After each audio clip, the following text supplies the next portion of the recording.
Halo Ibu dan teman-teman sekalian, kembali lagi bersama saya Kajeng Santa Monika Marbun dengan NIM 1020220111 Prodi Manajemen Informasi Kesehatan. Nah, pada kesempatan kali ini kita akan membahas materi dan kasus terkait etika dan hukum telemedicine. Nah, pada etika telemedicine ada beberapa prinsip bioetika yang terdiri dari 4 aturan dasar dan 4 aturan turunan. Di mana 4 aturan dasar yang penting adalah yang pertama ada benefit, di mana melakukan perbuatan baik atau memberikan manfaat kepada orang lain. Yang kedua ada non-malevolence, di mana tidak merugikan atau melukai orang lain. Yang ketiga autonomi atau menghormati kebebasan dan keinginan orang lain. Dan yang keempat ada justice, yaitu keadilan untuk semua berdasarkan prinsip keadilan distributif dan keadilan sosial. Nah, selain itu juga hukum telemedicine pada Undang-Undang Nomor 17 Tahun 2023, di mana undang-undang ini dibentuk untuk menjamin hak warga negara atas kehidupan sehat yang bermutu dengan upaya kesehatan dan pengelolaan sumber daya kesehatan yang terpadu, berkelanjutan, dan diskriminatif, dan berbasis kesejahteraan, di mana diperlukan transformasi sistem kesehatan nasional yang holistik dan integratif untuk meningkatkan derajat kesehatan masyarakat yang sekaligus mendorong kemajuan industri kesehatan nasional dan pelayanan yang aman, bermutu, serta terjangkau. Nah, pada Undang-Undang Nomor 17 Tahun 2003 ini juga terdiri atas ketentuan umum, hak dan kewajiban, tanggung jawab pemerintah pusat dan daerah, penyelenggaraan kesehatan, di mana penyelenggaraan itu ada penyelenggaraan kesehatan primer, pelayanan kesehatan lanjutan.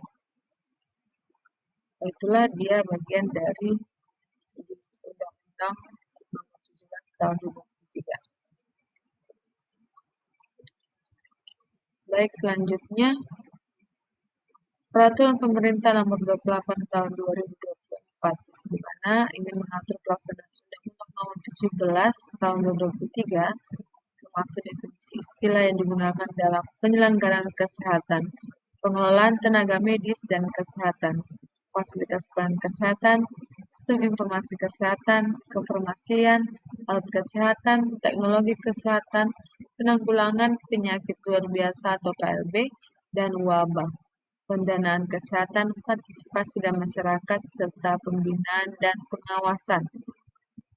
Nah, pada peraturan pemerintah ini juga terdapat penyelenggaraan upaya kesehatan, pengelolaan tenaga medis dan tenaga kesehatan, fasilitas pelayanan kesehatan, kefarmasian, alat kesehatan dan perbengkalan kesehatan, sistem informasi kesehatan dan teknologi kesehatan, serta bagian daripada sistem informasi kesehatan tersebut dimulai dari pengertian telemedicine, telekesehatan, pelayanan telemedicine, fasilitas pelayanan kesehatan, serta pelayanan berbasis telemedicine dan penggunaan aplikasinya.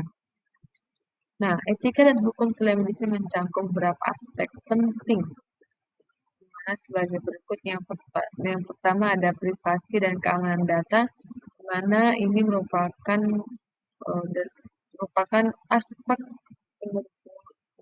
aspek vital dalam telemedicine karena melibatkan pengumpulan, penyimpanan, dan transmisi data medis secara digital yang sangat sensitif.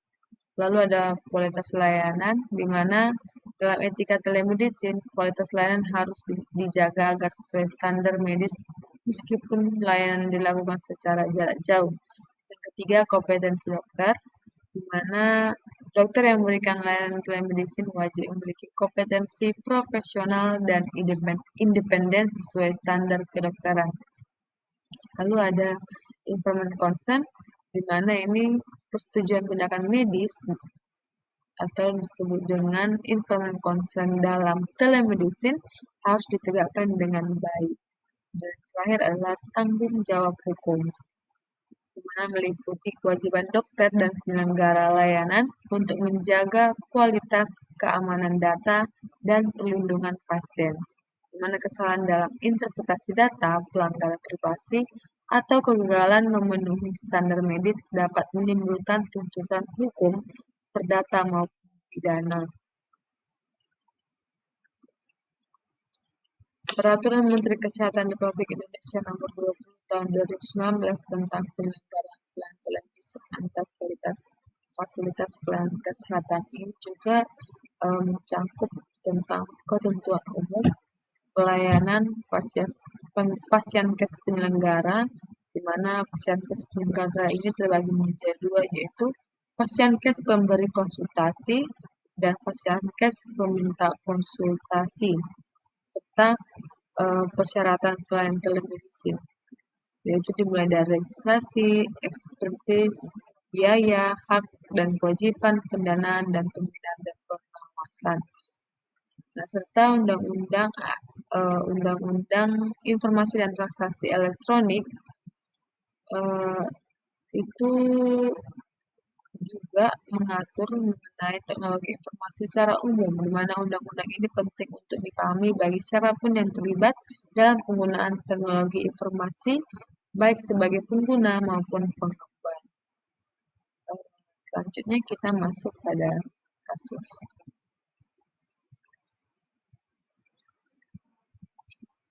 Seorang pasien melakukan konsultasi via video call dengan dokter umum. Dokter memberikan resep obat tertentu tanpa menjelaskan efek samping dan tanpa meminta persetujuan tindakan medis secara eksplisit. Pasien kemudian mengalami reaksi alergi serius dan mengeluh bahwa ia tidak pernah diberi penjelasan yang memadai selama sesi telemedicine. Masalah etik dan hukum utama pada kasus ini adalah: A. Dokter tidak memiliki kompetensi penggunaan teknologi. B. Tidak adanya informan consent pada layanan telemedicine. C. Aplikasi telemedicine tidak dapat menyimpan rekam medis.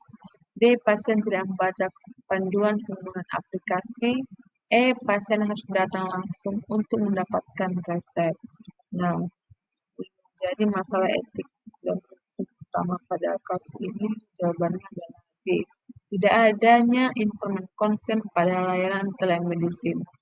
Telemedicine ini tetap mengharuskan pemberian informasi dan persetujuan tindakan medis, sebagaimana pelayanan tatap muka. Dokter wajib menjelaskan diagnosis, pilihan terapi, risiko efek samping, serta mendapatkan persetujuan pasien. Tidak melakukannya merupakan pelanggaran etik dan dapat menimbulkan tanggung jawab hukum. Nah, ini merupakan masalah etik dan hukum utama, sehingga masyarakat agar tidak melanggar dari etika dan hukum telemedicine yang berlaku. Kita masuk pada kasus yang kedua. Seorang dokter melakukan konsultasi telemedicine menggunakan laptop pribadi di ruang publik atau kafe, di mana selama percakapan informasi medis pasien terdengar oleh orang lain di sekitar. Selain itu, penyedia platform ternyata tidak menggunakan enkripsi end-to-end sehingga rekam medis dapat diakses oleh pihak ketiga. Pelanggaran etik dan hukum utama dalam kasus tersebut adalah: A. Pasien tidak menggunakan jaringan internet pribadi. B. Dokter tidak menyimpan screenshot konsultasi. C. Pelanggaran kerahasiaan data pasien. D. Dokter terlalu cepat memberi diagnosis. E. Aplikasi telemedicine tidak memiliki fitur video HD. Nah, tentu ini sangat jelas ya teman-teman. Pelanggaran etika dan hukum yang terjadi dari kasus ini adalah C. Pelanggaran kerahasiaan data pasien. Nah, kerahasiaan adalah pilar utama etika medis, di mana dokter wajib menjaga privasi pasien, termasuk memastikan perangkat dan lingkungan aman. Selain itu, penyedia platform telemedicine harus mematuhi standar keamanan data seperti enkripsi dan akses terbatas, di mana pelanggaran ini dapat mengakibatkan sanksi hukum dan etik, karena ini termasuk tidak menjaga data privasi pasien, sehingga ini sudah melanggar undang dalam menjaga keamanan data pasien dengan baik. Baik, kita masuk pada kasus yang ketiga, mana seorang pasien mengalami sakit perut hebat dan melakukan konsultasi melalui telemedicine. Dokter yang berpraktik secara online langsung mendiagnosis apendisitis dan meminta pasien meminum antibiotik tanpa menyarankan pemeriksaan fisik atau rujukan ke fasilitas layanan kesehatan. Diagnosis tersebut salah dan kondisi pasien pelanggaran utama yang terjadi dalam kasus ini adalah A. Pasien tidak mengikuti saran dokter. B. Dokter tidak menanyakan riwayat penyakit keluarga.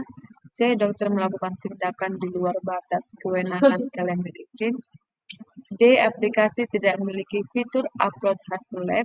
Dan E. Dokter menggunakan perangkat dengan kamera resolusi rendah.